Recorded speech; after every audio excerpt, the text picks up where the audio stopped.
Hello everybody and welcome to another YouTube video. Today we will talk EuroLeague again.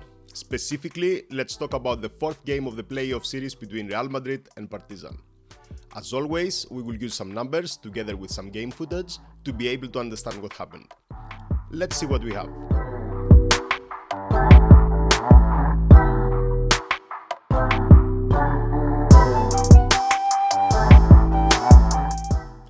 When checking the game stats, I was surprised to see that James Nunnally had by far the lowest plus-minus of the game, minus 21. That means Real Madrid outscored Partizan by 21 points during the time James Nunnally was on the floor. I wanted to see some more detail, so now I'm gonna use the extended table view. Especially I want to focus on the efficiency, on the offensive and the defensive rating of Partizan when Nunnally was on the floor. First of all, the offensive rating is the points scored by a team per 100 possessions. So the higher it is, the better. The defensive rating is the points the team allows on defense per 100 defensive possessions. So the lowest, the better. And here we can see that the offensive rating of Partizan while Nunnally was on the floor was 105. That's too low for Partizan. Just a reminder, Partizan scores with a rate of 100, around 121-22 per game this season. And then we can see the defensive rating. It was 163. That's insanely high. And it means that Real Madrid was able to score some really easy baskets during the time Nunnally was on the floor. Now that we know that something didn't work when Nunnally was on the floor, let's go and check the game footage to see what happened. We will start with the offense and then we will see what happened on defense as well. Let's check this out.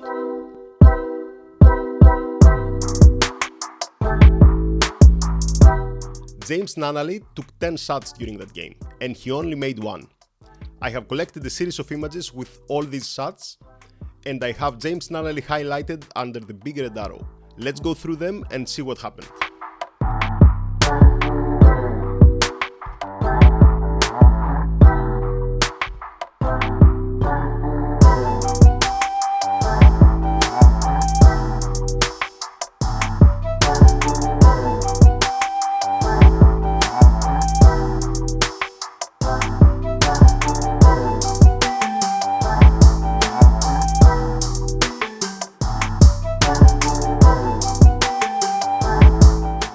As a final assessment, we can say that his bad offensive performance was mainly caused by two reasons. First of all, he had really many easy shots, but he just missed them. So from some perspective, he was somehow unlucky. But on the other hand, Real Madrid's zone defense forced him to take shots in really uncomfortable positions or when being surrounded by Real Madrid's defenders. So for this case, Coach Obradovic has to find a solution for the next game.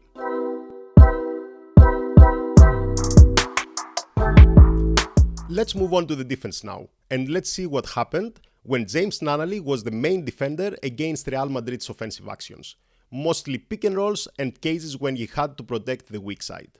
As always, he is the highlighted person under the big red arrow. Let's start with the pick and roll. It's Hanga with Tavares, easy penetration and 2 points. Then Musa with Tavares, same story, pass to Deck, 2 points. Hanga Tavares again, copy-paste. And then Sergi with Deck, pick and roll, post up, 2 points. So we had 4 cases when James Nunnally was the main defender against the pick and roll, and Real scored 8 points. Now let's watch what happened when James Nunnally was the main defender responsible to cover the weak side. As in this case here, when he's not properly positioned, so the pass goes through, Hanga gets it from the corner and makes the easy 3. Another better example is here, when the full defense of Partizan is far away and nobody seems to care about the weak side. Easy pass to Hanga, 3 points again. Same story here. There is no weak side defense at all. Very easy pass, very easy 3. In my opinion, the problem with the weak side defense is the most interesting one. And that's because it is not just James Nunnally's problem, but in many cases there was big miscommunication between Partizan's players. So that shows something more structural behind it. When talking about something more structural, I thought that probably there is an easy solution. They played without Alex Avramovic and Kevin Panther, two of their key players for the season, so probably that had an impact on the defense. Let's go and check this out by using some numbers.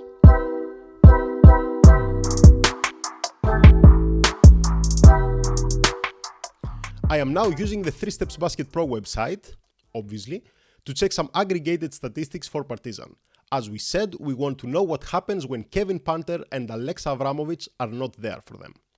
Before we start with the filters, let's remind ourselves what was the offensive rating for Partizan during this season. As we can see, it was around 122, and the defensive rating around 118. So approximately they had a difference of plus 4 points per 100 possessions during the season. Now let's see what happens when Panter and Avramovic are not there. Let's go to the filters and let's select two players to exclude. Panter and Avramovic. Let's see what happens. And here we can see the offensive rating drops from 122 to around 109, while the defensive rating increases as well. And now, instead of having a net rating of plus 4, we are with a net rating of minus 12. So it means that Alexa Avramovic and Kevin Panter, they have a significant impact on Partizan's game. Let's now see how Partizan behaves when Nanali is active and these two players are not active. So let's update the filters and add Nanali to the active players and keep Panter and Avramovic to the inactive players. Let's see what happens. And here we have even worse statistics. The offensive rating drops even further and the defensive rating drops a little bit, but still the difference is quite big. In this video, we saw that Partizan's performance drops when Alexa Avramovic and Kevin Panter are not there for them. And especially James Nanali seems to be one of the most sensitive players to this change.